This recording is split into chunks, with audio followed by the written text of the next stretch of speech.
Hello, I am Grashina Gabelmann. I am the translator of the book In the Belly of the Queen, which was originally written in German by Karosh Taha. And I've translated it into English. It'll be published by V&Q Books in April. I'll read a short excerpt. The annoying thing about Jamal's wife isn't just that she's Jamal's wife, but that her facial expressions and gestures are like a whole other voice accompanying her speech. There's not much to admire in my mother, but I do respect the attention with which she listens to Jamal's wife. Jamal's son is sitting next to his mother. He can't be older than 8, but his sluggish eyelids radiate the wisdom of an old person. I swear on my life, this kid's not thinking a single thought right now. When I was his age, I was thinking about how I could escape boring situations, but this kid seems to crave them because he's above earthly delights. He really deserves a slap in the face. He sits there with such indifference, he might as well be somewhere else. And the way he drinks orange juice out of the glass, not slurping, he's too wise to make sounds while drinking, not like his mother. He's got his father's eyes, a man who carries indifference with him like a backpack. My mother asked Jamal's son if he wants to go to my sister Nevraz's room. They're in the same class, but that's the only thing they have in common.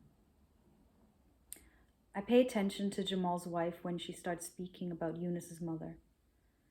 She saw that Dilik, that bitch, at the mini-mart, touching the cashier Ramsey's hand for longer than she had to. She passed him every coin individually, their giggles becoming louder with every coin.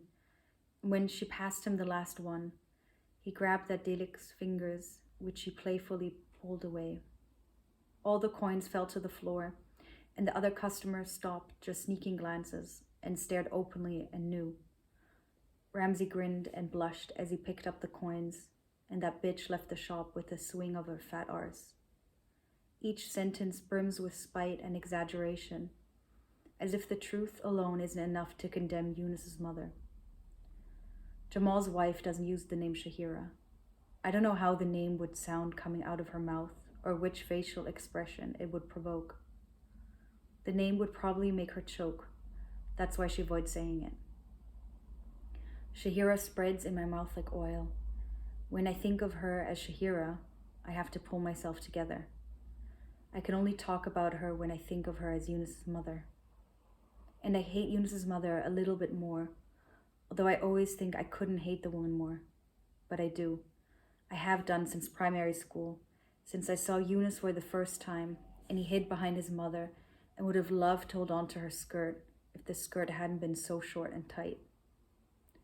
That's why Yunus disappeared behind her legs, holding onto her thigh with one hand, hiding his face behind her melon arse. She shrieked, "Yunus, get off, you're going to rip my tights."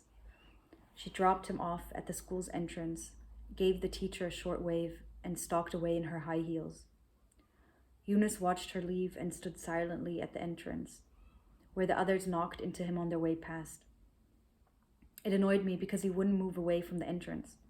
Surely he realized he was in the way, or was he stupid? Every morning in class, Mrs. Blinder had to tell him to please take a seat.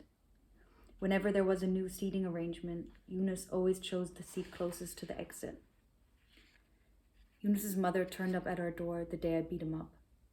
My mother didn't ask her to come in, just asked what was going on. "Your son beat up my Yunus." "I don't believe that," said Mother. "Raffiq, come here." Felt like I'd forgotten how to walk. That's how slowly I walked to the door.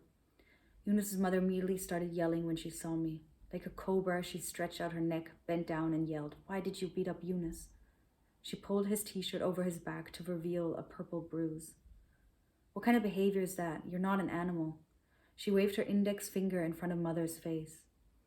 "If your son touches my Yunus one more time, God have mercy on him." "Don't bite off more than you can chew, girl," said my mother, though Yunus's mother was anything but a girl. "Your son learned this behavior from you and your husband. Animal behavior. Like animals," she went on. Both women yelled until their throats were sore, and we just watched them.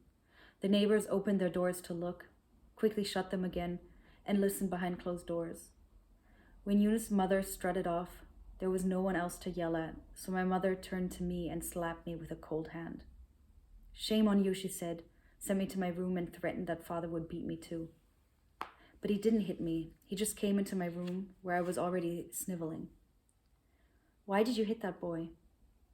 "Because he always stood by the door, because he didn't answer any questions, because he was always sad and never wanted to play ball." "I don't know," I told my father. He sat on the edge of my bed and told me about Yunus's family, and I didn't get what it had to do with me. Father ended his story with the instruction to never touch the boy again. But that wasn't why I stopped beating him up.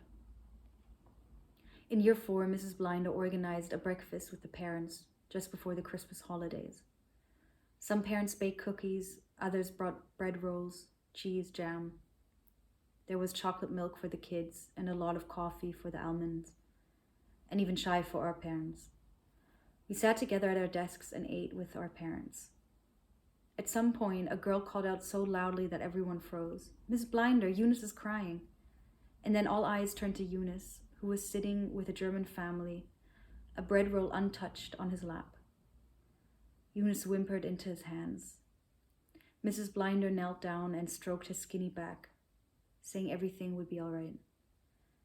The other parents asked what was going on, why the boy was crying. My mother looked at father and said in Kurdish, "What has this woman done to her family?" And a Turkish mother whispered to a Polish mother, "His mother didn't come."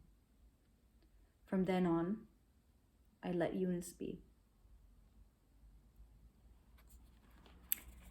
Thank you, and I hope you enjoyed it. That was from In the Belly of the Queen.